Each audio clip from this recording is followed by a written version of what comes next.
अस्सलाम वालेकुम, this is me Fiza Riaz. Programme नया दौर में आपको खुश आमदीद कहते हैं। सिख यात्रियों ने आना है पाकिस्तान।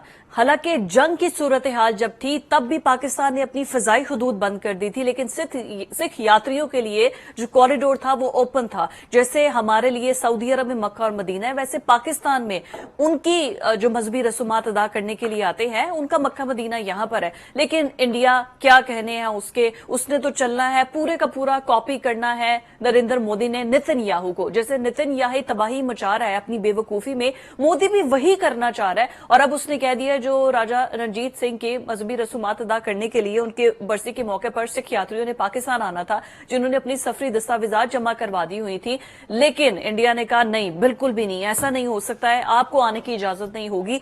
29 जून को मनाई जानी है जी उनकी बरसी, जिसमें सिख यात्रियों की बड़ी दिल से ख्वाहिश है कि वो आए यहां पर, इसमें शिरकत कर सकें, इस रस्म को अदा कर सकें। लेकिन इंडिया जो है वो यही कह रहा है कि हम इनको पाकिस्तान आने की इजाजत नहीं देंगे। उनकी जानिब से जो एडवाइजरी है वो जारी कर दी है। हालांकि पाकिस्तान का बड़ा क्लियर कट स्टैंड है और ये बताया भी गया है कि हमने ना तो जंग की सूरत हाल में सिख यात्रियों को मना किया था पाकिस्तान आने के लिए, और ना अभी मना कर रहे हैं हम। ये सिर्फ और सिर्फ अगर पूरी जिम्मेदारी आयद होती है तो ये नरेंद्र मोदी और उसके साथ जो अखंड भारत और जो सेकुलर भारत के जो दावे करता है, ये रियलिटी है। यही से हम प्रोग्राम का आगाज करते हैं और उसके बाद G7 इजलास के अंदर क्या कुछ हुआ है आपको डिटेल में बताएंगे। इसार राना साहब, जुल्फिकार राज साहब मेरे साथ मौजूद है। राज साहब बताइएगा, ये जो SGPC की जानिब से जो एडवाइजरी आई है जिसमें उन्होंने कहा है कि सिख यात्री अब पाकिस्तान में नहीं जा सकते हैं क्योंकि हालिया जंग जिसमें बड़ी फेंटी लगी है इंडिया को, वो कहते हैं नहीं जी दोबारा ये ना हो कि कोई और मसला गले पड़ जाए। तो अब वही बात मैं नहीं मानूंगा। देखिए जी, मोदी का जो नफरत है ना, वो सिर्फ सिखों के खिलाफ नहीं है। इंडिया के अंदर जितनी अकलियतें हैं सारी की सारी तंग है। मुसलमानों के खिलाफ उसके इतना बुक्स है और इतना मुसलमानों के खिलाफ आपको याद है कि इतनी इंतकामी कार्रवाइयां वो कर चुके हैं। बाबरी मस्जिद से लेके गुजरात के फसादात तक, तो उसको बुचर ऑफ गुजरात भी कहा जाता है। और मोदी की जहनीत चूंकि नफरत पे बेस करती है, उसका नैरेटिव ये है और वो बेचते ही नफरत है और इसी बेस के ऊपर उसकी सियासत है। तो इसी तरह वो सिख कम्युनिटी के भी बहुत ज्यादा खिलाफ है। और महाराजा रंजीत सिंह के साथ चूंकि सिख बरादरी की तमाम उनके मजाहब की एक बड़ी अटैचमेंट है।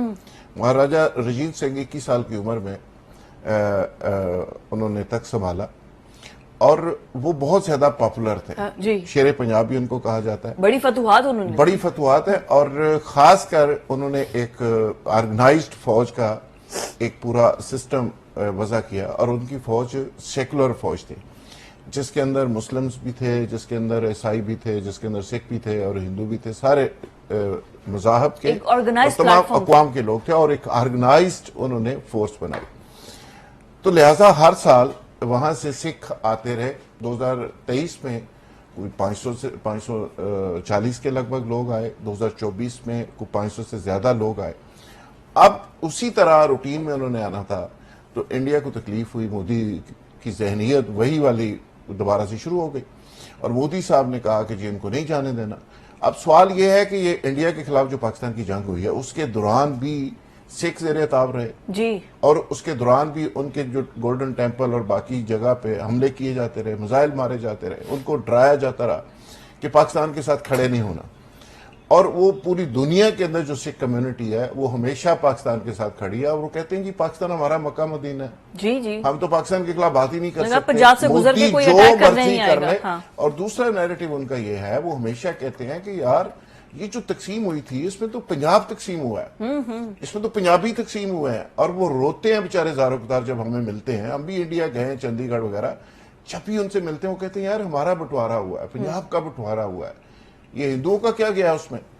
लेकिन इसके बावजूद सिखों के खिलाफ जो नफरत है उसका एक और नमूना सामने आया। बिल्कुल ठीक, ये इस बरसी के ऊपर पता चल गया है नरेंद्र मोदी क्या चाहता है। कम्युनिटी पूरी दुनिया के अंदर कनाडा से लेके इंडिया तक अवेयर है मोदी की जहनीत। बिल्कुल ठीक हो गया, मोर देन वेलकम पाकिस्तान की जानिब से। तो तब भी कहा गया, अब भी कहा गया, कभी वो क्रिकेट टीम को यहाँ नहीं आने देता, अब वो सिखों को कह रहे कि नहीं। मतलब आउटकम क्या है, चाह क्या रहे?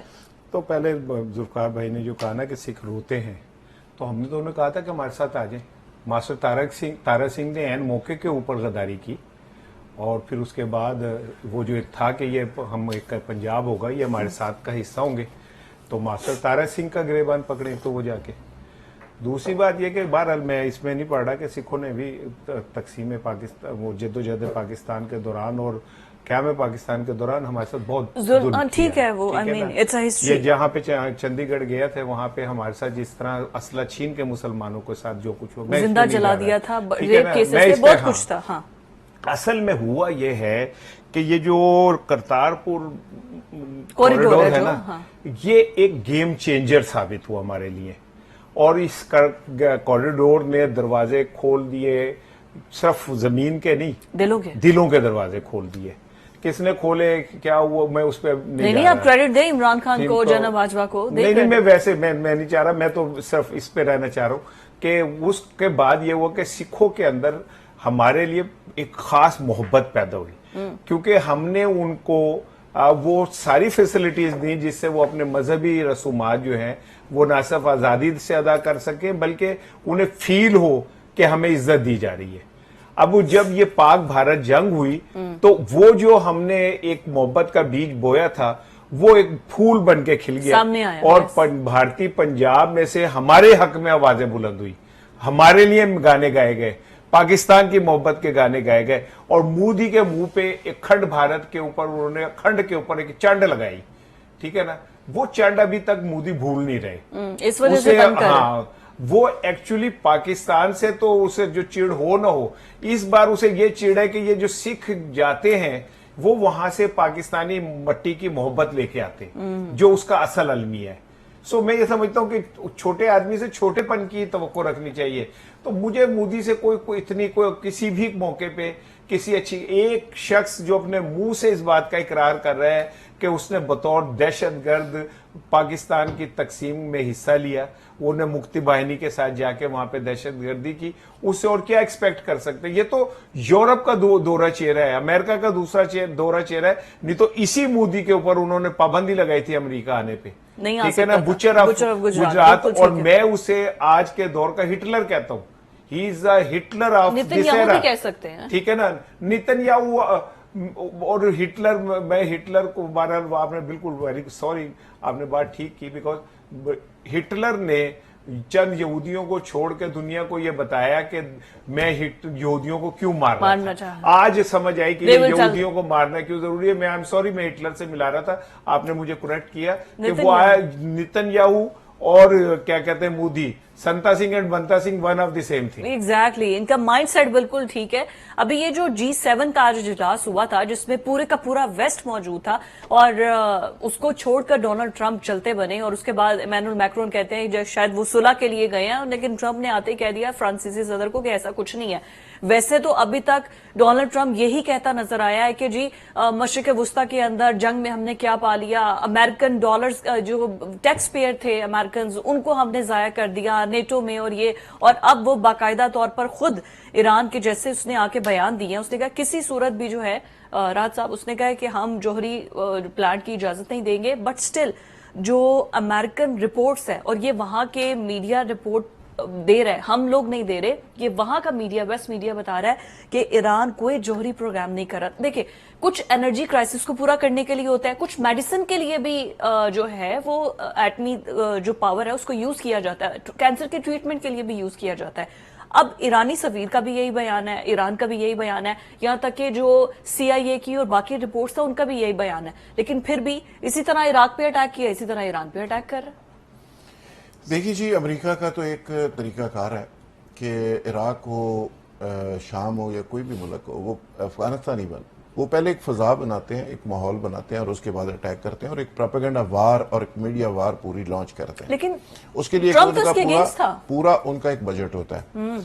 ट्रंप बिल्कुल अंगेज था, वो तो आया था पीस का नोबेल इनाम लेने और गजा का मसला हल करने, लेकिन बाज का चीजें आपके हाथ से निकल जाती हैं। एक वक्त था कि बहुत से लोग इजराइल को तस्लीम करने जा रहे थे, फिर हमास का एक इशू बना और कुछ फैसले जमीन पे नहीं आसमान पे होते हैं, तो सारे मुसलमान पूरी दुनिया के अंदर खड़े हो गए और जो मुस्लिम हुक्मरान थे जो तस्लीम करना चाह रहे थे वो भी मजबूर हो गए और वो तस्लीम नहीं कर सके, मामला लिंगर ऑन हो गया। इसी तरह अभी इसराइल और ईरान का मामला था, मुज़ाकरात चल रहे थे, इसराइल ने अचानक अटैक कर दिया और उसके नतीजे में उनका ख्याल था कि 2-4 बम मारेंगे। ऑलरेडी हमारा नेटवर्क इतना स्ट्रांग है, इंटेलिजेंस वहां पे इतनी स्ट्रांग है, और उन्होंने किसी हद तक ठीक भी था, लेकिन मौजूदाती तौर पे ईरान खड़ा हो गया या उनको खड़ा कर दिया गया। अब ट्रंप साहब आगे जो कर रहे हैं इस पे जरूर हम बात करते हैं, लेकिन G7 का जिक्र मैं थोड़ा सा करना चाहूंगा कि देखिए G7 का सदारत संभाली है कनाडा ने, कनाडा में होगा। कनाडा के अंदर जिस तरह मोदी साहब की नफरत है, इंडिया की नफरत है, जो वहां पे उन्होंने सिखों के साथ किया, यानी कनेडियन नेशनल्स को वहां पे टारगेट रहा नहीं किया। जितनी दहशतगर्दी उन्होंने अमेरिका के साथ की, कनाडा के साथ की, पाकिस्तान तो है ही उसका मुतासरा, तो वो दहशतगर्दी के नतीजे में कनाडा ने स्टेट वे जवाब दिया। ट्रंप की सिफारिश के बावजूद उन्होंने कहा मोदी यहां एंटर नहीं हो सकता, सॉरी मोदी को रोक दें, मोदी नहीं आएगा। मोदी को इनवाइट किया गया था, ऑस्ट्रेलिया को इनवाइट किया गया था, यूक्रेन के प्रेसिडेंट को इनवाइट किया गया था, कुछ लोग इनवाइटीज थे, और साथ उसके आपको पता है एक परमानेंट मेंबर्स है G7 के। तो वहां पे मोदी के साथ जो कुछ हुआ है कनाडा के अंदर, वो एक समझ लें कि एक ऐसा तमाशा पड़ा है उनको, जैसे अभी बात हो रही थी जो पाकिस्तान ने मारा, उसके बाद एक नया तमाचा वहां पे कनाडा से पड़ गया, और मोदी की ऐसी तैसी की मोदी जा ही नहीं सका।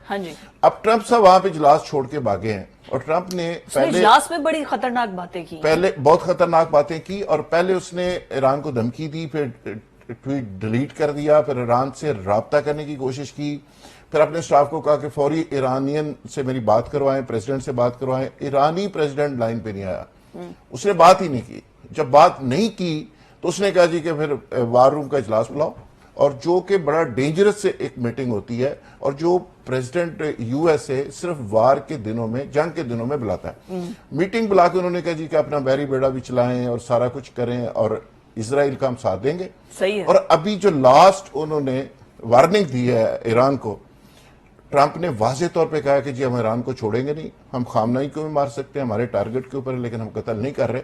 लेकिन साथ उन्होंने कहा जी तेहरान को खाली कर दिया। हाँ, तेहरान को खाली कर दे, यस एब्सोल्युटली, ये उन्होंने कहा। तो इसका मतलब है कि बाकायदा तौर पर अमेरिका प्रैक्टिकली जंग के अंदर कूद पड़ा है, बिल्कुल, और इजराइल की हो गई है बस, और इजराइल चीखे मार मार के उसने कहा जी हमें बचाओ, और प्रैक्टिकली अपने नजायज बच्चे को बचाने के लिए अमेरिका प्रैक्टिकली जंग में कूद पड़ा। अब ये डैमेज डोनाल्ड ट्रंप के इमेज को भी बहुत ज्यादा करेगा। राणा साहब, अब जैसे वी वर नॉट एक्सपेक्टिंग, पूरी दुनिया शायद खुद इजराइल या ये लोग एक्सपेक्ट नहीं कर रहे थे कि ईरान इस तरीके से रिटेलिएट कर सकता है, या ये जंग अगर प्रोलॉन्ग हो जाती है।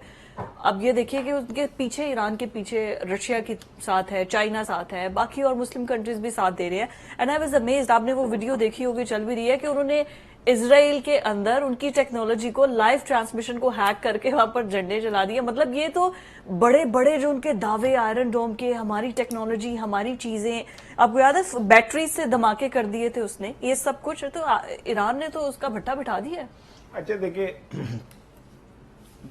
अल्लाह करे कि वो भट्टा बिठा दे, लेकिन जब कोई जंग शुरू करते हैं, और अमेरिकन खास तौर पे या यूरोप, तो वो सारा कैलकुलेटेड रिस्क सामने रखते हैं, ठीक है ना। तो ये तो उन्हें भी पता था कि ईरान भी रिटेलिएट करेगा।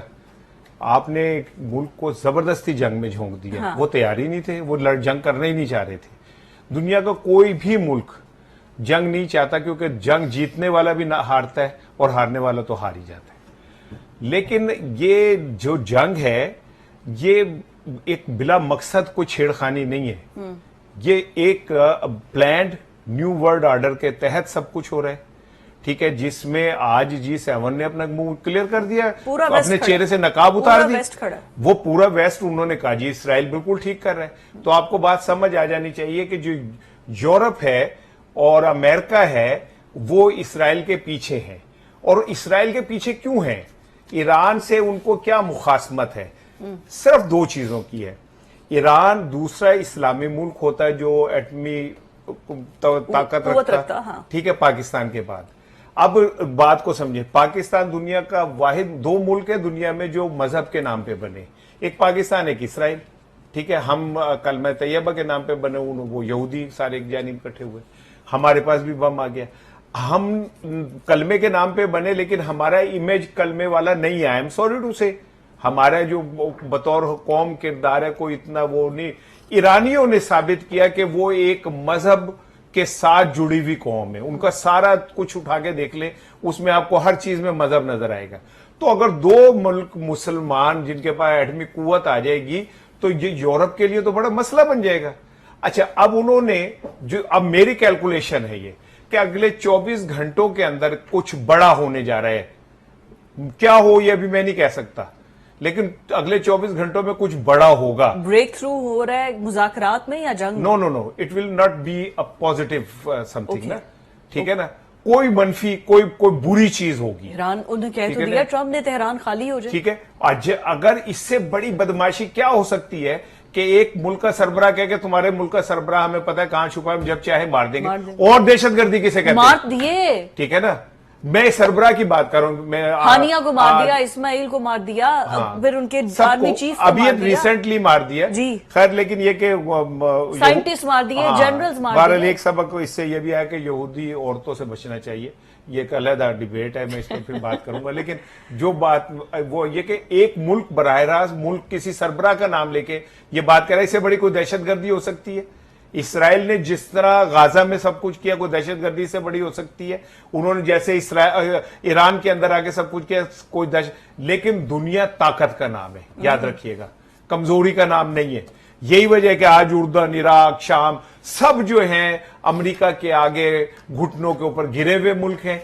और वो मुल्क जो बजायर घुटनों पे गिरे नजर नहीं आ रहे, कोई तैयारा दे रहा है, कोई बाल खोल के अपनी बहन बेटियों को उसके सामने नाच करवा रहा है, कोई खरबों डॉलर दे रहा है, ये इस बात की अलामत है कि अमेरिका इस वक्त दुनिया का सबसे बड़ा गुंडा है। और ये जो ट्रंप जो अपने आप को कह रहा था ना कि मुझे अमन का अवार्ड दो, और मेरे हर दिल अजीज प्यारे वजीर आजम ने कहा था कि ये मर्द अमन है, ठीक है ना, मैन ऑफ पीस। हाँ, वो फटाफट विचों को फतवा कट के फड़ा देंगे ना किसी को भी। अच्छा। ठीक है ना, वो मक्खन की डिब्बियां उनके पास पड़ी होती हैं, कोई भी निकाल के कहते हैं ये ले लें जी आप, सोचे समझे बगैर। आज वो मैन ऑफ पीस ने पूरी दुनिया का अमन जो है खतरे में डाला हुआ है। हाउ डेयर ही कि वो ये कहे कि जी हम तेहरान को खाली कर दो। तुम तो कह रहे हो तुम्हारी जंग ही नहीं है, तुम तो कह रहे हो तुम्हारा ताल्लुक ही कोई नहीं है। नहीं, अब तो उन्होंने कहा ठीक है बहुत ना? अच्छा कर रहे हैं। और फिर और सुन ले, जब 60 दिन की आपने ईरान को मोहलत दी, 61वें दिन इसराइल ने हमला किया और आपने कहा कि हमने तो 60 दिन की मोहलत दी थी, इसका मतलब है कि 60 दिन बाद आपने अपने बगल बच्चे को कहा ना कि ये सब कुछ कर दो। अगर इसराइल और ईरान की जंग हो, ये मेरी अभी जुल्फकारा से भी बात हो रही थी, सिर्फ इसराइल और ईरान की जंग हो तो ईरान इसराइल को 2 दिन के अंदर सफा हस्ती से मिटा दे। लेकिन बदकिस्मती से इस ईरान की जंग इसराइल से नहीं है, ईरान की जंग यूरोप से, अमेरिका से और उन बेशरम मुसलमान मुमालिक से है जो अमेरिका की गुलामी में ईरान के खिलाफ खड़े हुए हैं। अच्छा, ये जो डोनाल्ड ट्रंप, मैं कल भी हमने जिक्र किया था, जो ऑस्ट्रेलियन टीवी को दिया है इंटरव्यू नेतन्याहू ने, अभी वो बड़े उसके क्लिप्स, छोटे छोटे पार्ट्स, वो मैंने उसकी कुछ वीडियोस देखी, उसमें वो क्या प्रेज कर रहे हैं डोनाल्ड ट्रंप को कि ये मेरा साथी है, मेरे साथ खड़ा है, इसने मुझे कहा था तुम्हें कुछ भी हो जाए मैं तुम्हारे पीछे हूं। डोनाल्ड ट्रंप ने वो तो बहुत प्रेज कर रहा है, बड़ी लंबी लंबी है, जो कह रहे हैं मक्खन की टिक्की। आप जरा वो वीडियो वो देखें जिसमें नेतन्याहू मक्खन की टिक्की हमसे आगे निकल गया। जी जी जी। देखिए जी, बात का होता है कि सर्वाइवल में आप सारे लोग इकट्ठे होते हैं, और सर्वाइवल की जंग में को प्यार मोहब्बत रोमांस नहीं होता, उसमें सर्वाइवल होती है। तो अमेरिका बहुत अच्छी तरह समझता है कि उसके नजायज बच्चे को, इसराइल को कुछ हो गया तो इस रीजन के अंदर बैलेंस खराब हो जाएगा, उसको कोई पूछेगा नहीं। बिलियंस डॉलर अमेरिका ने यहाँ पे सर्व किए हुए हैं, लगाए हुए हैं। यहाँ से वो नवादरात ले रहा है, तेल ले रहा है, मिनरल्स ले रहा है, पूरे मिडिल ईस्ट से निचोड़ के वो वेस्ट लेके जा रहा है, यूएसए और इजराइल वगैरह। तो वहां के शाम हो, लिबिया हो, इराक हो, सारी जगह पे तो उन्होंने कब्जे किए हुए हैं। वहां पे पूरी गवर्नमेंटें डिसमेंटल करके, तबाह बर्बाद करके, अभी 700 बिलियन डॉलर जो अमेरिकन के जमा थे वो सारे के सारे वो हड़प कर गया अमेरिका। तो अमेरिका तो एक आलमी गुंडा है, एक आलमी यानी दुनिया का चौधरी है।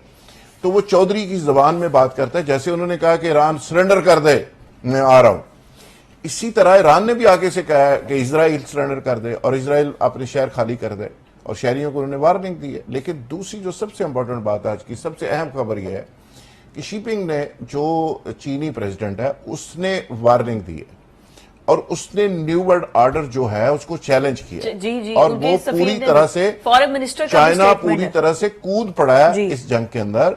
और जो आदमी चुदराहट है उसको उन्होंने चैलेंज किया। उसने कहा जी कि अमेरिका के बगैर भी दुनिया आगे बढ़ सकती है, दुनिया चल सकती है। तो इसका मतलब है कि दुनिया के सबसे बड़े चौधरी और सबसे बड़ी सुपर पावर को चैलेंज किया उन्होंने। और इसके बाद मुझे लगता है ये जंग, इसके नतायज जिस तरह अमेरिका समझ रहा है, इजराइल समझ रहा है, उस तरह के नतायज नहीं मिलेंगे। अगर ईरान का सारा निजाम डिसमेंटल होके, ईरान के जर्नैलों के घरों में खवातीन तक उनकी थी, जसूसा थी, उन्होंने किस किस तरह एक एक बंदे को हिट करवाया, किस किस तरह वहां पे उन्होंने जाल बिछाया था, उस सारा के बावजूद आर्मी चीफ, इंटेलिजेंस चीफ, उनके पासदारान का चीफ, 14-15 साइंटिस्ट, सारे के सारे शहीद होने के बाद ईरान का जो निजाम था सारा उसको तबाह कर दिया, एयर डिफेंस सिस्टम तबाह कर दिया। उसके बाद फिर ईरान खड़ा हो गया। ईरान रिटेलिएट कर रहा है, मुकाबला कर रहा है। दोस्त ही हैं जो ईरान के अंदर जश्न हो रहा है, वहां पे मातम है, वहां पे चीखें निकल रही हैं, एयरपोर्ट भरा हुआ है, एयरपोर्ट पे एक राकड़ लगा है और आप उसकी हालत देखें तो होता ही है कि जिस तरह मैंने कल भी बात की, तो चौधरी होता है उसका एक भरम होता है। बिल्कुल ठीक है। तो चौधरी का जब भरम खत्म हो जाता है, उसको आप चौक के अंदर चौधरी को 2 थप्पड़ मार दें तो उसके बाद उसकी कोई नहीं सुनता। इस वक्त इसराइल टगे टोकरी हो गया। अच्छा नहीं, अमेरिका ये समझता है कि इसराइल अगर मर गया तो मैं मर गया। इसी तरह आलम इस्लाम के भी कुछ लोग शायद समझ रहे हैं कि ईरान की लड़ाई उन तक भी पहुंच सकती है और ईरान के अंदर ही इसको लड़ लिया जाए तो बेहतर है। चाइना भी ये समझ रहा है, रशिया भी समझ रहा है। तो लिहाजा अब लड़ाई रोकने का मामला शायद इसराइल और ईरान से आगे निकल गया होगा। कोई और फैसला करेंगे, ये रुकनी है ये अच्छा नहीं। इसका क्या आखिर आउटकम क्या होगा, इस पर भी मैं बात करते हैं आगे। लेकिन अभी जिस तरह वेस्ट खुल के आ रहा है, डोनाल्ड ट्रंप के बयान पर जो फॉरेन मिनिस्टर है चाइना का, उसने ये कहा है कि ये बड़ी हमाकत वाला बयान है जो कि डोनाल्ड ट्रंप ने दे दिया है। इसमें तो ये इसको बिल्कुल इस तरह की हमाकत नहीं करनी चाहिए थी। और बाकी चाइना तो पूरा उसके अंदर जंग के अंदर आ गया। लेकिन देखिए चाइना का अपना एक स्टाइल है। चाइना बराह रास्त किसी जंग का, जैसे हम ईरान है ना, अमेरिका है ना, जैसे वो अपने तैयारे भेज रहा है, अपना असला दे रहा है और वो बराह रास्त कह रहा है। हाँ। चाइनीज ऐसे नहीं करते, उनका स्टाइल कुछ और है। आज तक वो हांगकांग वाला मसला देख लेना। हाँ। ठीक है, डायरेक्ट जंग वो कभी नहीं लड़ते। हांगकांग वो कहते हैं हमारा है, लेकिन उन्होंने अभी तक जंग नहीं की वहां पे। ठीक है, उनका स्टाइल कुछ और है। ये जो मौजूदा सिचुएशन है, मेरी बात को जुल्फकार राहत ने सेकंड किया, जो मैं कह रहा था कि ये बाकायदा प्लानिंग से हो रहा है। तो आप अंदाजा करें कि उन्होंने कितने अरसे पहले अपनी खवातीन को पेनिट्रेट किया ईरान में, उनको उनके अहम लोगों के घरों में बसवाया। हाँ। ठीक है, बल्कि इस्लाम कबूल करके वो टॉप लीडरशिप को मिलती है। हाँ, वो सोसाइटी का हिस्सा बनी। ठीक है, इस्लाम कबूल करके वो सदर तक से जाके मिलती रही, उसे एक मुबल्लिगा का वो भी मिला। तो और उसके बाद उन्होंने, यानी ये कोई अभी एकदम का प्लान नहीं है, ये बहुत दिनों से चलने वाला प्लान है जो तैयार हो रहा था। यानी अभी कल ही वहां पे एक ड्रोन फैक्ट्री पकड़ी गई है जो मोसाद के उस पे चल रही थी। ठीक है, असल में अब जाके सारे इंटेलिजेंस ऑपरेशन हो रहे हैं। हम आगे गुफ्तगू इस पर करते हैं। ये बात बिल्कुल ठीक है। और ये जो न्यू वर्ल्ड ऑर्डर की हम बात कर रहे थे, 9/11 के बाद से जो सूरत हाल बदली है, ये समझना होगा कि ये बड़े डेकेड से ये सिलसिला चलता आ रहा है कि किसको टारगेट करना है, किसको टारगेट करना है, आहिस्ता आहिस्ता आहिस्ता। And we have to step in. एक ब्रेक, उसके बाद वापस आते हैं।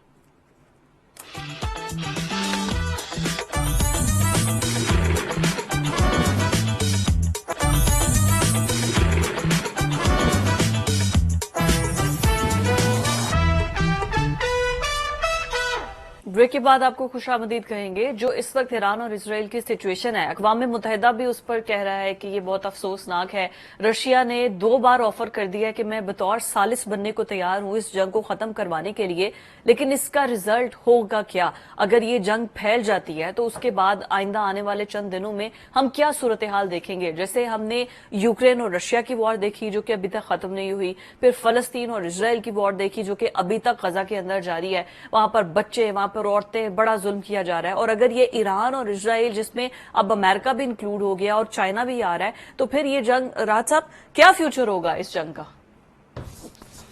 देखिए जी, अभी ट्रंप साहब ने एक नया ट्वीट किया है और वो कहते हैं कि ईरान के मुकम्मल एयर स्पेस को हमने कंट्रोल कर लिया और हम ईरान को कह रहे हैं कि बगैर किसी शर्त के वो सरेंडर कर दे।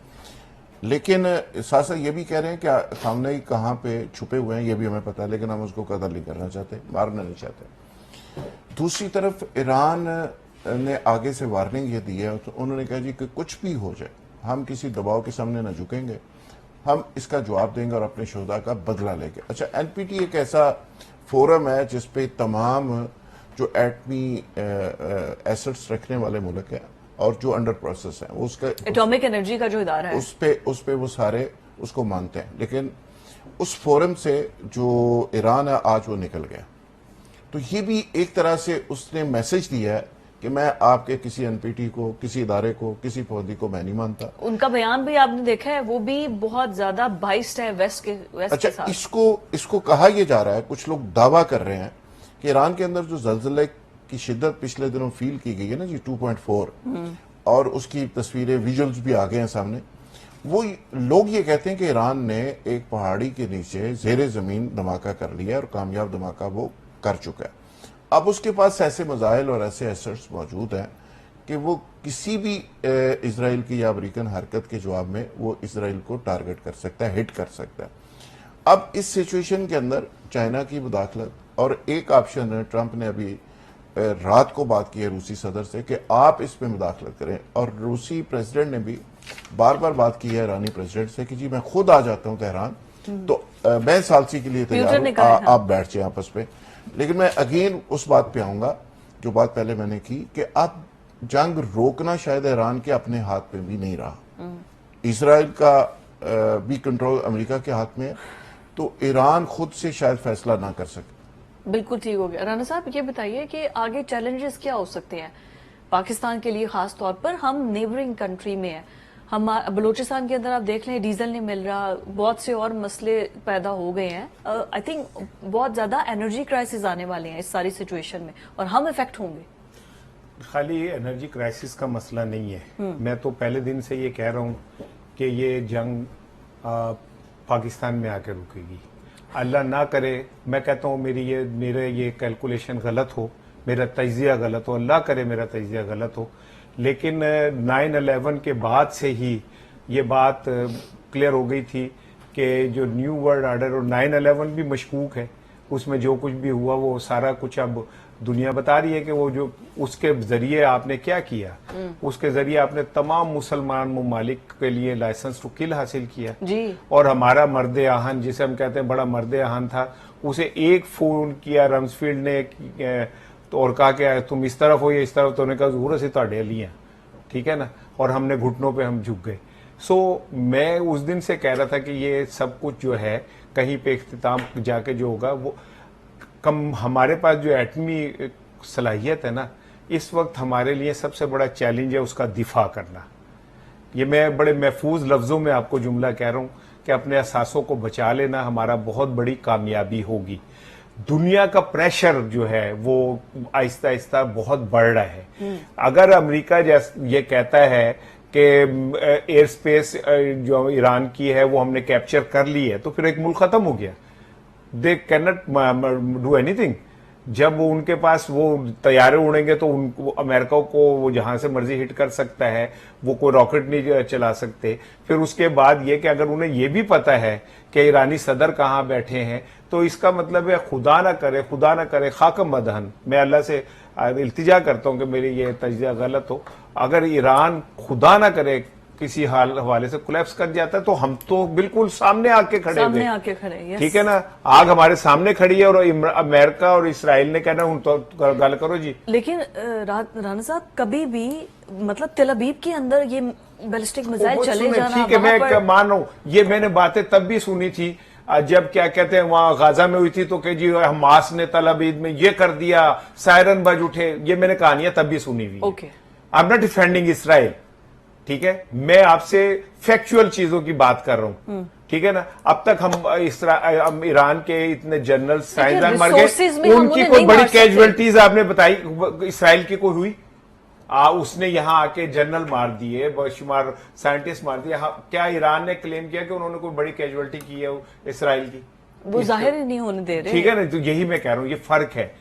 जो हम लोग, हमारे दोस्त या हमारे साथी ये भंगड़े डाल रहे हैं ना कि जनाब अली ईरान ने इसराइल को कर दिया, मुझे तरस आ रहा है कि हम चीजों को उस तरह नहीं देख रहे जैसे हो रही हैं।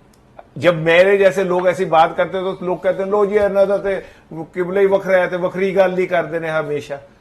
हम उस चीज को उस एंगल से देख रहे होते जहां से हमें नजर आ रहा होता है कि असल में क्या है। ये जो भंगड़े डाल रहे थे, एक बंदा उसके ना एक हाथ नहीं था, तो उसने दिल बर्दाश्त होकर कहा मैं खुदकशी कर लेना।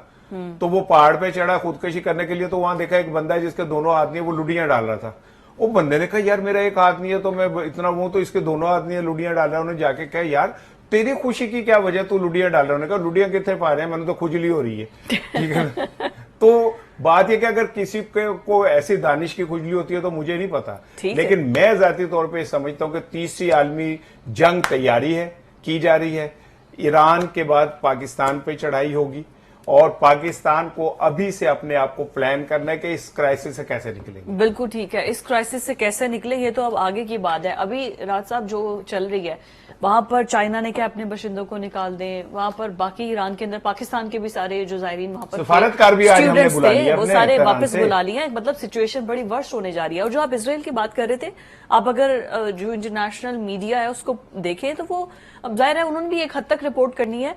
इसराइल के अंदर उनके शहरी, क्योंकि उनकी भी एयर स्पेस बंद है, वो जहाजों के अंदर, बहरी जहाजों के अंदर मुल्क छोड़कर वो भी जा रहे हैं, क्योंकि वहां पर सिचुएशन ऐसी है। यहूदी बुज़दिल होता है। अब राणा साहब, इन्होंने टेक्नोलॉजी हैक करके उनको बंकर्स में ना जाने के लिए ये ईरान ने मूव किया है कि भाई उनको फेक मैसेजेस भेजिए कि आप बंकर्स में ना जाएं और आप किसी और जगह पर चले जाएं, बंकर्स में भी अटैक कर सकते हैं। तो ये साइबर अटैक जो है ना, ये बहुत बहुत हद तक हो रहे हैं। लेकिन साइबर से हटके अभी इन प्रैक्टिकल आपको लगता है कि कोई मुस्लिम ममालिक में से, चाइना और रशिया की तो हम बात करते हैं, ईरान की कोई हेल्प कर रहा है?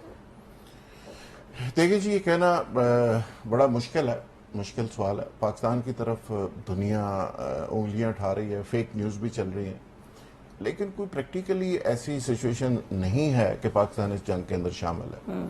सऊदी अरब का ईरान से राब्ता है, तुर्की का भी राब्ता है, अभी चाइना ने दोस्ती करवाई है इन दोनों। सारा कुछ के बावजूद प्रैक्टिकली देखें, हम तो तब मानेंगे जब जिस तरह अमेरिका आके बैरी बड़ा लेके बैठ गया और ट्रंप स्टेटमेंट पे स्टेटमेंट दे रहा है, इसी तरह चाइनी प्रेसिडेंट कहे कि जैसी नाला और ये हमारे तैयारे हैं और ये हमारी टेक्नोलॉजी अब देखेंगे। तो मेरा ख्याल है कि ये चीजें तो प्रैक्टिकली नजर नहीं आ रही। होता यह है कि बड़े चौधरी का मुकाबला आपने करना होता है तो आप छुप छुपा के करते हैं। तो छुप छुपा के तो अफगानिस्तान भी कहता है कि हम आपके साथ हैं, तो 10 किन्ने बंदे चाहिए, किन्नियां बंदूकें चाहिए, लेकिन मामला तो बंदूकों से बहुत आगे का है। जंगें जो होती हैं आजकल की, माशाल्लाह जंग जो है ये तो एक बड़ी साइंस बन गई है। फ्रेंकली स्पीकिंग, ये IT बेस्ड भी जंग लड़ी जा रही है, साइबर अटैक्स का एक अलग से मुकाबला है और प्रोपेगेंडा वार है, उनके मजलिस शोरा में पाकिस्तान के झंडे लगे। अभी हम भी खबर देख रहे थे, मीडिया न्यूज है, अजहर इमाम हुसैन के मजार पर पाकिस्तानी परचम लहराए जा रहे हैं, जगह जगह लहराए जा रहे हैं, उनकी असेंबली के अंदर नारे लग रहे हैं। तो ये सारी चीजें अपनी जगह, लेकिन ये भी फैक्ट है कि ईरान वहां पे जैमिंग भी कर रहा है, उनके वापडा के सिस्टम की जैमिंग भी की है उसने उनके तैयारे भी गिराए हैं। ये भी दुरुस्त है कि ईरान ने उनका सैटेलाइट सिस्टम भी हैक किया है, और ये भी दुरुस्त है कि वहां पर आयरन डोम जो है उनका, ये देखें ना कि बड़ी अजीब बात चल रही है जिसकी मैंने तस्दीक की है। वो कहते हैं कि कैसे इन्होंने मिसाइल मारे हैं जो इसराइल के ऊपर जाके बहुत हाइट पे चले जाते हैं और वो डिटेक्ट नहीं होते, उनका सिस्टम नहीं कर पाता, फिर उसके बाद अलर्ट नहीं होता, सायरन नहीं बजते, वो अचानक आके गिर जाते हैं, उसको डिटेक्ट नहीं। अच्छा, एक ऐसा भी काम हुआ है कि उस पे जो आयरन डोम है उनका, उसको इन्होंने उनकी टेक्नोलॉजी के मुताबिक कुछ मिसाइल इन्होंने अपनी फैक्ट्रीज में बनाने में कामयाब हो गए, जो उनके इजराइल के साख्ता जो सॉफ्टवेयर सिस्टम है। तो उसको क्या जब भेजा इन्होंने, तो उसके नतीजे में क्या हुआ है कि उनका आयरन डोम समझते ही हमारे अपने मिसाइल, तो उस पे उसने अपने ऊपर ही हमला कर दिया। तो ये वो सारी चीजें हैं जो कंफर्म शुदा चीजें कुछ आ रही हैं, कुछ फेक न्यूज भी चल रही हैं, लेकिन ये वो बातें मैं आपको बता रहा हूँ जो CNN तक कंफर्म कर रहा है। फिर वहां पे पैनिक जो सिचुएशन है, 40,000 यहूदी वहां से निकल गए, समुद्रों के रास्ते कब्रिस चले गए। अच्छा, इसके अलावा एयरपोर्ट उनका भरा हुआ है, चीखें निकल रही हैं। अच्छा, ईरान के अंदर क्या सिचुएशन है? मैं हमेशा हज़रत अली ने फरमाया था, डरो उस शख्स से जिसके पास खोने के लिए कुछ ना हो।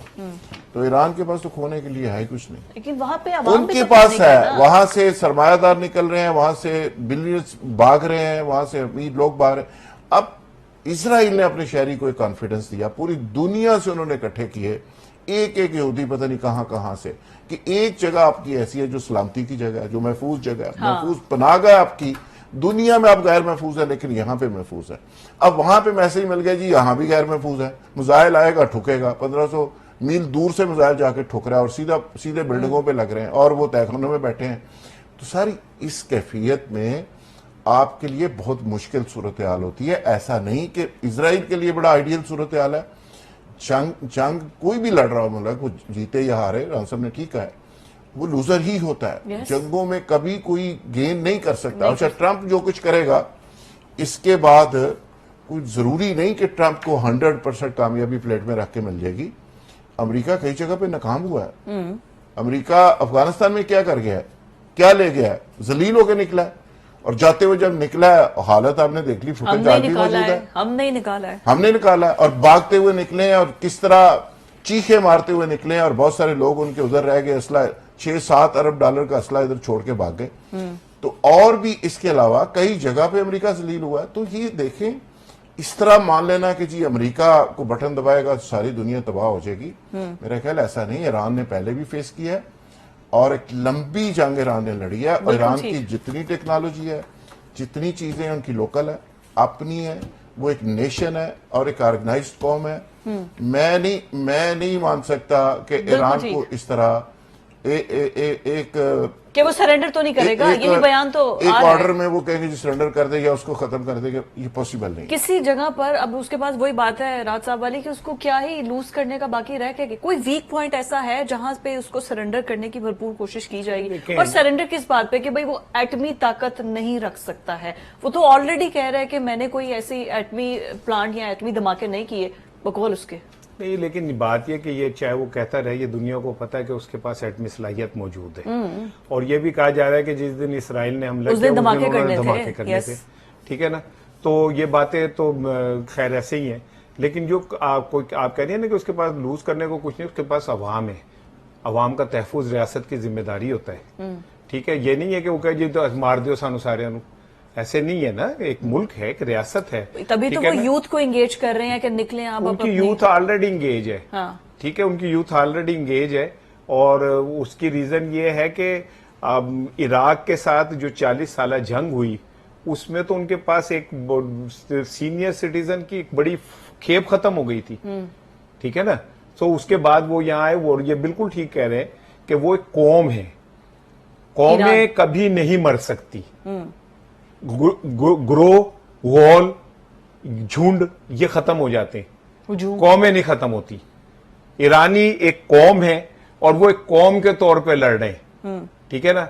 और अल्लाह, मेरी दुआ है कि इस लम्हे मौजूद में अल्लाह मेरी ये दुआ सुन ले, वो तो कंकरियों से हाथियों को खत्म करवा देता है, वो तो अबाबील भेज के हाथी वालों का, इब्राहा का बुरा हाल कर देता है, वो तो कुन कहता है तो फायकुन हो जाता है, वो ताकतवरों को इस तरह उठा के जमीन पे फेंक देता है कि वो खाए हुए भूस बन जाते। और वो हमेशा ईमान वालों के साथ होता है। उसने हमेशा, अल्लाह ताला ने कभी ईमान वालों को अकेला नहीं छोड़ा। वो कहता है मोमिन का हाथ मेरा हाथ है, मोमिन के कदम मेरे कदम है। तो ये मौका है, मैं अल्लाह के आगे दुआ करता हूं कि अल्लाह तू अब अबीले नहीं भेज सकता तो ईरान के तैयारों को इतनी ताकत दे दे, उनके मिसाइलों को इतनी ताकत दे दे कि ये जो अब्राहा के हाथी दंदनाते हुए फिर रहे हैं, अल्लाह ताला इनको खाया हुआ भूस बना दे। ये इस टाइम जंग ईरान और इसराइल की जंग नहीं है। इस वक्त ये जंग दो कल्चर की, मोहम्मद सल्लल्लाहु अलैहि वसल्लम के चाहने वालों की और उन लोगों की जो इस शरीयत को नहीं मानते, उनकी जंग है। तो हमें इस मौके के ऊपर, हम तो मुसलमान हुक्मरान जो है वो नाम के मुसलमान है ना, अदरवाइज आज वो अगर खड़े हो जाएं और वो कहें कि जी हम उसके साथ खड़े हैं, ठीक है ना, 200 करोड़ मुसलमान 1.5-2 करोड़ यहूदियों का मुकाबला नहीं कर रहे, तो फिर वो भी तैयार रहे। जो आज उनके सामने नहीं खड़े होते, कल उनकी भी बारी आएगी। बिल्कुल ठीक हो गया। मुझे एक ब्रेक पर जाना है, स्टे विद अस। क्या ये तुमने भाई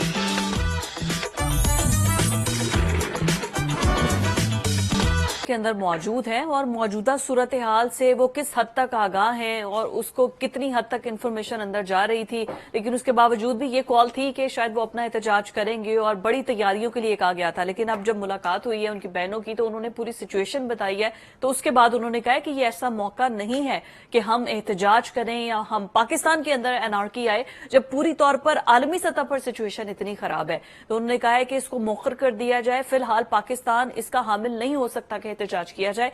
उनकी बहन की गुफ्तगू जो उन्होंने मीडिया टॉक की, आपको पहले वो सुनाते हैं। उन्होंने कहा है कि 2 हफ्ते मैं पार्टी को कहूंगा, अभी वो मिलने आएंगे कि 2 हफ्ते डिले करें। जो आजकल के मुल्की हालात आलमी हालात है, पाकिस्तानी कौम को पूरे इकट्ठा मुत्तहिद होना चाहिए, इस पर पूरा कंसंट्रेट करें, क्योंकि जो आजकल हो रहा है हम सबको पता है उसके असरात पाकिस्तान पे आएंगे। इसलिए अभी वक्त है सबको तवज्जो देने का अपने यूनिटी की तरफ। वक्त है कि जो आजकल जिस हुकूमत में इनका काम है अपना मौक़िफ़ सामने लाए, एज अ जो प्राइम मिनिस्टर है, प्रेसिडेंट है, इनका काम है बोलना। इमरान खान का मौक़िफ़ सारी दुनिया जानती है। अब उनकी क्लिप्स आ रहे हैं। नहीं, वो सब बता चुके हैं। उनका इजराइल के ऊपर क्या मौक़िफ़ है सारी दुनिया को पता है। उनका अकेले का था। आज अगर उनकी हुकूमत के खिलाफ ये खड़े हुए थे तो इजराइल बहुत बड़ी वजह थी। बिल्कुल ठीक हो गया। ये उनकी बहनें हैं जिन्होंने गुफ्तगू की है। राज साहब, that was a very smart move, to be very honest. मतलब इसको कहते हैं, मतलब एक पाकिस्तान और अब सिचुएशन ऐसी है और उसमें वो अपना एहतजाज खोलकर बैठ जाएं तो आवाम तो वाकई उनका साथ नहीं देगी। उन्होंने बड़ा अच्छा स्मार्ट मूव एक खेला है इमरान खान ने, क्या कहेंगे? बड़ा अच्छा है जी। मैं इसको सपोर्ट करता हूं कि उन्होंने कहा कि जी मुल्क पहले, ईरान पाकिस्तान की पहले और इसराइल की जंग हो रही है और पाकिस्तान बिल्कुल ही ईरान के साथ है। इसके इस बार असरात पाकिस्तान आएंगे। भी आ सकते हैं, तो लिहाजा ऐसे मौके के ऊपर ये एहतजाज नहीं होना चाहिए। बहुत अच्छी बात। लेकिन वो ये भी पार्टी को कह देते कि इसराइल के खिलाफ आप ट्वीट्स करें, बात करें, ईरान के साथ खड़े हो। ईरान जो कि एक इस्लामी मुल्क है, तो मेरा ख्याल है जिस तरह साहब डार साहब, ख्वाजा आसिफ साहब ने खुल के बात की और पूरी दुनिया इस्लाम से है। मैं हैरान हूं कि वहां पे दुनिया पूरी से क्लिप्स आ रहे हैं। अरबी के अंदर क्लिप्स, लड़कियों के क्लिप्स आ रहे हैं कि पाकिस्तानी वजीर दफा जिंदाबाद और ये वो सारा दुनिया का आलमी इस्लाम से उसको डिस्कस कर रहे हैं। तो ये एक अच्छा मौका था। पीटीआई इससे हाइप पकड़ सकती थी, पीटीआई की इज्जत में इजाफा होता। पीटीआई क्या कर रही है ऐसे मौके के ऊपर जब आपकी अदारे अलर्ट है, पाकिस्तान अलर्ट है, पाकिस्तान के अंदर हम सोच रहे हैं कि इस रात जंग के आ सकते हैं, पाकिस्तान इसमें फ्रीक बन सकता है। ऐसे हालात के अंदर पीटीआई क्या कर रही है? आसिम मुनीर साहब के खिलाफ एहतजाज कर रही है और वहां पे खड़े होकर गालियां दे रहे हैं पाकिस्तान को और पाकिस्तानी फोर्सेस को। ज्यादा बेहतर होता ये एक नेशनलिस्ट बन के ये फैसला करे। इमरान खान ने अंदर जेल से कहा है तो ये सब कुछ इमरान खान ने एहतजाज शुरू कराया ना, उधर से भी रोक देते कि आसिम मुनीर साहब के खिलाफ आप क्यों गुफ्तगू कर रहे हैं? अच्छा। नहीं करनी चाहिए, ये टाइम नहीं है। देखिए, ये लड़ाई तो हम बाद में भी लड़ लेंगे। ऐसा कोई मुनासिब मौका थोड़ा है कि आपके आर्मी चीफ यूएस से गए हुए हैं और आप वहां पे खड़े होकर बदतमीजी कर रहे हैं और वहां पे तकरीरें कर रहे हैं। तो ये अंदर से आज मैसेज देना चाहिए था। वो इस्तकबाल तो ओवरसीज पाकिस्तानियों ने किया है। हाँ जी। लेकिन पीटीआई जो वहां पे लोग गंद कर रहे हैं, ये तो नहीं होना चाहिए था। अंदर से उनको मैसेज देना चाहिए था कि ईरान के साथ हैं हम। फजलुर रहमान साहब अगर ईरान के हक में और इजराइल के खिलाफ रैली निकाल सकते हैं, जरदारी साहब बयान दे सकते हैं, शहबाज शरीफ दे सकते हैं, नवाज शरीफ लंदन में मीडिया टॉक कर सकते हैं कि हम ईरान के साथ हैं, तो इमरान खान का क्या इशू है? इमरान खान ने अभी तक इजराइल के खिलाफ ट्वीट क्यों नहीं किया और ईरान के साथ यकजहती का इजहार क्यों नहीं किया? Very good. ये वो चीज है जो बच्चा सोच रहा है और सोचने पे मजबूर है और पीटीआई के कई नजरियाती लोग भी इस पे सोच रहे हैं। राणा साहब is not coming soon. Rana साहब मैं नहीं गल करता, मैं कई होर ना दी गल की। अच्छा, कोई और की बात करें। राणा साहब, वाई, क्यों इमरान खान खामोश है? बिल्कुल ठीक कह रहा है। देखिए, पाकिस्तान में मैटर ही सिर्फ एक शख्स करता है, इमरान खान। वो ट्वीट करे तब, ना करे तब, क्योंकि पाकिस्तान का तमाम जो न्यूक्लियस है वो एक शख्स के गिर्द घूमता है। ट्वीट करे तब भी बात बनती है, ना करे तब भी बात बनती है। बाकी शामिल वाजे करते रहे तो डिस्कस ही नहीं होते उनके ट्वीट। नहीं, उन्होंने बताया है कि किया। मौलाना फजलुर रहमान की कह रहे रैली, वो बल्कि अभी हफ्ता पहले अमेरिका के जो तो कौमी दिन के ऊपर उन्होंने कौमी तराना उनका साथ जाके पढ़ा। वो एक्चुअली फलस्तीन के हक में पढ़ रहे थे वो, ठीक है ना? नहीं, उन्होंने इजराइल के खिलाफ परसों जलसा किया। हाँ, नहीं, लेकिन वो जो छोड़ेंगे नहीं। अमेरिका के वो गए थे, क्या नाम है, सिफारत खाने तकरीब में, और जब तराना हुआ वो पढ़ा तो एक्चुअली वो दुखी दिल से पढ़ रहे थे, क्योंकि उनके दिल में इसराइल से नफरत थी और फलस्तीनियों से मोहब्बत थी और उस दुख के अंदर वो तराना पढ़ रहे थे। उनका उस दिन वहां जाना बहुत जरूरी था अमेरिका के वो सिफारत खाने में। तो बात आपकी ठीक है। और दूसरी ये कि वाकई रैलियां पीटीआई को निकालनी चाहिए, लेकिन सेनेटर मुश्ताक निकालते हैं तो उन्हें क्यों पकड़ लेते हैं आप?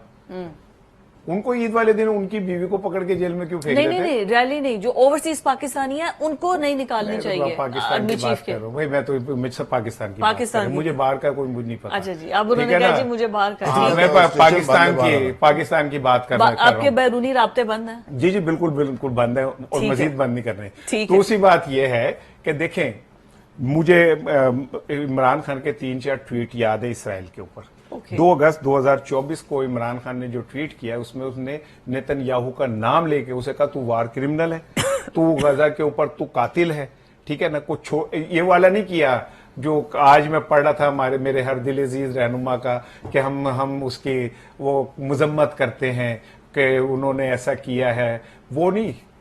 मैं नाइजाजुल हक की अच्छा, बयान की बात कर जी, रहा, जी, लेकिन जी। बात यह है कि एक ऐसे मौके के ऊपर पहले इमरान खान ने जब पाक भारत जंग हुई तब उसने एक मुल्क Clear वतन stance होने लिया का वो दिया और उसने फौरी तौर पे ट्वीट किया पाकिस्तान के लिए इंडिया का नाम लेके, जब लोगों के मुंह में छाले पड़ गए थे ना कि मोदी का नाम नहीं लेना, ठीक है ना। जब आजाद लोग कैद हो गए थे बोलने में और कैद शख्स बोल रहा था, तो तब भी वो उसने खड़ा हुआ। अब भी वो पाकिस्तान के लिए उसे पता कि ये सिचुएशन ऐसी नहीं है कि हम ये करें। हाँ, ये मैं जरूर कहूंगा कि पाकिस्तान को इस वक्त जरूरत इस बात की है कि हम अपनी अनाओं के खौल से बाहर निकल के अपने वतन का सोचें। पाकिस्तान, मैं बार बार कह रहा हूं, एक मुश्किल सूरत हाल में फंसने जा रहा है और उससे पहले हमें अपनी तैयारी करनी चाहिए। मैं तो कल परसों हंस रहा था कि पाकिस्तान के सर पे क्या क्या खतरात मंडला रहे हैं।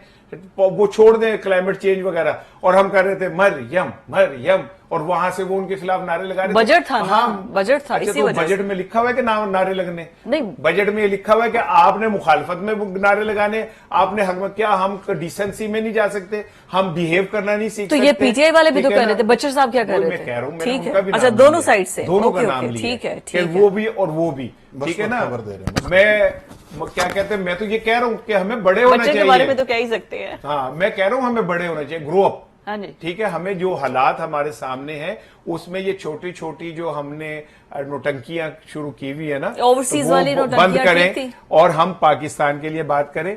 अब हमारे इदारों को भी थोड़ा सा दिल बड़ा करके लोगों को कौमी धारे में लाना चाहिए। पीटीआई को भी इस बात को समझना चाहिए कि हम मुल्क की बका इसमें के इस्टेब्लिशमेंट के साथ मिलके वो पाकिस्तान के लिए कुछ बेहतर करें।